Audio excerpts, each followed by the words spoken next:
and welcome to Smaulgld's Indian Gold Import Update for the month of February 2017. Indian gold imports surged in February. February Indian gold imports show sign of renewed demand. Indian gold imports of close to 90 tons rose 65% in February from January imports of about 54 tons. February 2017 Indian gold imports were up nearly 150% from 36 tons in February 2016. Let's take a look at the chart. So last year, 2016, was not a good year for Indian gold imports for a number of reasons, including a 10% import duty, which had been in place, to be fair, since 2013. But really what struck the imports down from January to June of 2016 was the surge in prices that we saw in early and mid 2016. Indians are price sensitive. They don't chase gold higher like Westerners may do when they buy ETFs or buy COMEX contracts looking at charts. Indians, when they buy gold, buy it as a consumer item, and they want to get the best price. So they know the prices go up and they go down. When the price goes down, they buy more. And when the price goes up, they buy less. Also, when they have money due to the monsoon season, they tend to buy, if it's good and their crops are good, they have more cash from their crops, they will buy more gold. However, this year was a good year for the monsoon season. It did not develop into a strong gold buying season. And then at the end of the year, when Indians would generally be buying gold, the government of India took that option away from them by demonetizing 86% of the rupee notes that were then in circulation. So that kind of harmed their ability to buy in December. But right leading up to that, I take that back. The monsoon season, they did start to buy, even though during the year they hadn't bought very much. So they were kind of making up for pent-up demand in October and November. And then in December, there were some really good sales when they first demonetized the notes. But by December, then all the cash. What happened was when they demonetized the notes, when they made the announcement, sales surged for about 3 days. But then once the cash ran out and they were no longer able to have cash to buy gold, and the gold went down. The gold demand went down, and so imports went down. And then in January, the demand didn't really pick up that much.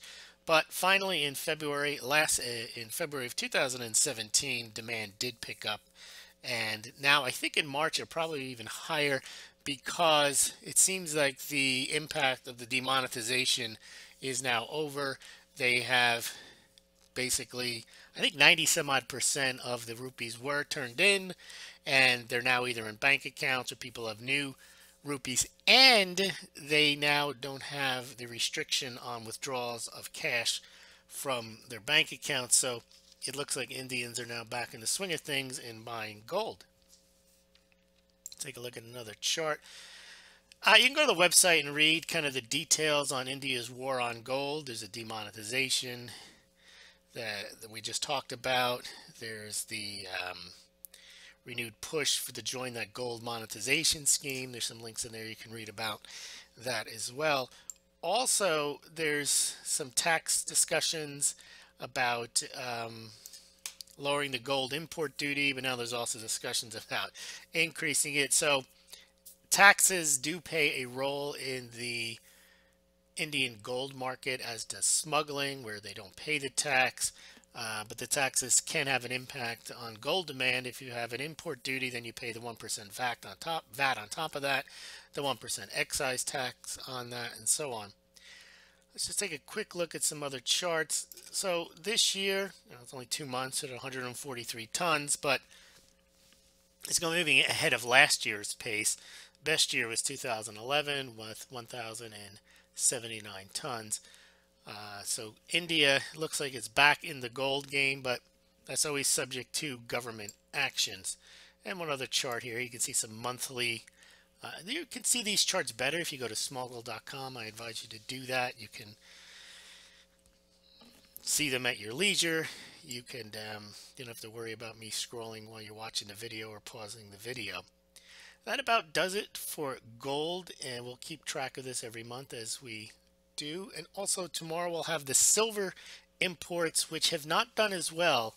Remember, silver for Indians is not a substitute for gold the way many Americans think it is, that somehow it's the poor man's gold and that people will buy silver as a substitute for its monetary, for it's just not the same mentality in India regarding silver as gold. Now, there is, having said that, there is a big increase in jewelry demand, silver jewelry demand over the last 10 years, and that reflects a increasing larger middle class in India, and they buy, that doesn't mean they revere it. They just have some money and they like to adorn themselves, and silver is cheap, so they buy silver jewelry. But silver is not a substitute for a store of value the way gold is and has been. It's not, there's an expression in India, no gold, no wedding. It's not no silver, no wedding. Diwali is a gold giving ceremony, holiday. Silver is around. The Indians like silver, but it is not as if, well, once the demonetization is over, we now have cash, we're going to go buy silver. The first thing they think of is we're going to go buy gold. And also, that was the same thing that happened the first couple of days after the announcement of the demonetization, that you'd have a couple of days to turn before those notes became worthless.